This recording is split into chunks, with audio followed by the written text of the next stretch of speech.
আমার মেয়ের বিয়ে হওয়ার আগে একটা বাচ্চা হয়েছে, এরপরে ওই টোটাল রাজা উজির ছেলে টেলে পয়রা দৌড়, যে এত বড় খারাপ কিছু তো আর হতে পারে না।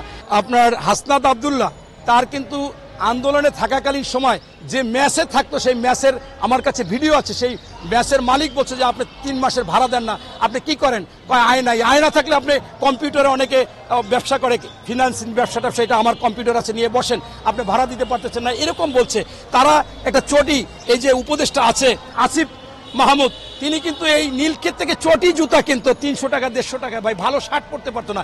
এখন তার জুতার দাম হলে 45,000 টাকা।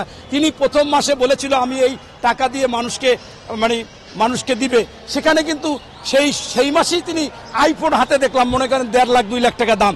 তো এই যে বিষয়গুলো, এদের কথার কোনো ই নাই। আমি ওনাদেরকে বলতে চাচ্ছি, আপনারা যে বলতেছেন এই সরকার বিএনপির হয়ে যাচ্ছে, তাহলে আপনাদের মধ্য থেকে যারা উপদেষ্টা আছে তারাও কি বিএনপি হয়ে যাচ্ছে? আর নতুন না, আসলে মূল কথা হচ্ছে কি, এরা দেউলিয়া হয়ে গেছে। এদের আমি বাগেরহাটে 4টে আসন, একটা আসনে আমি একজন লোক পাচ্ছি না, একজন কর্মী পাচ্ছি না, একজন প্রার্থী পাচ্ছি না। ওরা বাংলাদেশে, সারা বাংলাদেশে আমার মনে হচ্ছে না যে একজন প্রার্থী দেওয়ার মতো যোগ্যতা আছে। আগে যেটা মনে করেছিল সেইগুলো তারা দেখতেছে না। তাই আমি তাদেরকে বলবো যে তাহলে কি আপনাদের দলের লোক যারা উপদেষ্টা আছে তারাও কি এর সাথে?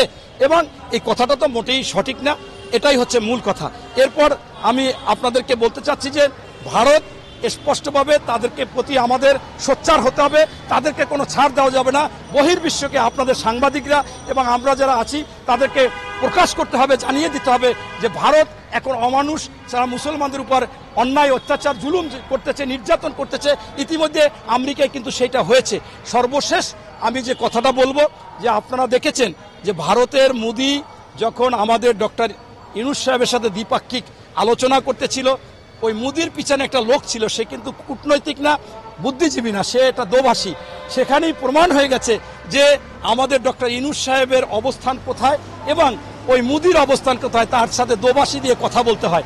পরবর্তীতে আপনারা আরও দেখেছেন যে আন্তর্জাতিকভাবে যে প্রভাবশালী নেতাদের প্রতি বছর একটা তালিকা করা হয়, সেখানে কোনো সময় 5 জন 7 জন 3 জন 10 জন পর্যন্ত ভারতের তালিকায় থাকে। এবছর কিন্তু একজনও নেই, বরঞ্চ আমাদের বাংলাদেশে ডক্টর ইউনূস সাহেব সেই তালিকায় আছে।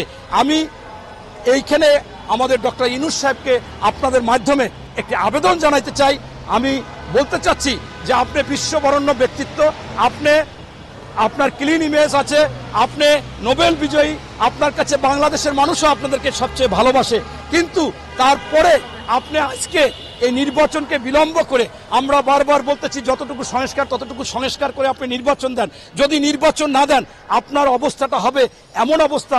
আমি একটা কথা বলে শেষ করব, সেটা হচ্ছে যে এক রাজার ছেলে একদিন বের হয়ে গিয়েছিল ভ্রমণে, গিয়ে এক সুন্দরী মেয়ে দেখে পছন্দ করে তার উজিরের ছেলেকে বলছে যে আমি এই মেয়েকে বিবাহ করতে চাই, এত সুন্দরী মেয়ে আমি পৃথিবীতে দেখিনি। গিয়ে প্রস্তাব দিয়েছে, বলছে আমার একটু সমস্যা আছে। বলছে লেখাপড়া জানেন না? কাজে আমি লেখাপড়াও মাস্টার্স করেছি। তাহলে রান্নাবাড়া করি, রান্নাবাড়াও আমি খুব আন্তর্জাতিক মানের রান্নাবাড়া করি। সামাজিকতা, বলছে সামাজিকতা সব জায়গায় আমি, এরকম অল স্কোয়ার। তারপর বলছে তাহলে কোনো সমস্যা নাই। ওই ছেলে বলতেছে, রাজার ছেলে, যে আমি আপনাকে বিয়ে করব, এটাই শেষ, আগামী দিন আমার বাবা মা সবাইকে নিয়ে কাজী নিয়ে চলে আসব।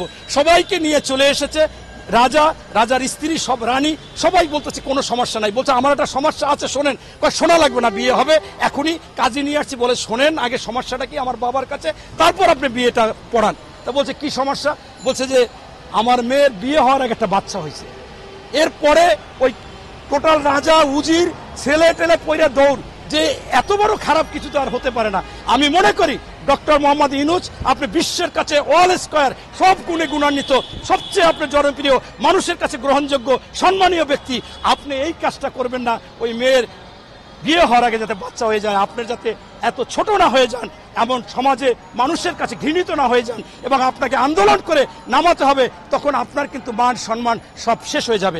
এটাই আমার আপনার কাছে আবেদন। আপনি আসুন, জনগণের ভোট অধিকার দেন, তাতে জনগণ ভোট দিয়ে তাদেরকে নির্বাচিত করুক। ধন্যবাদ।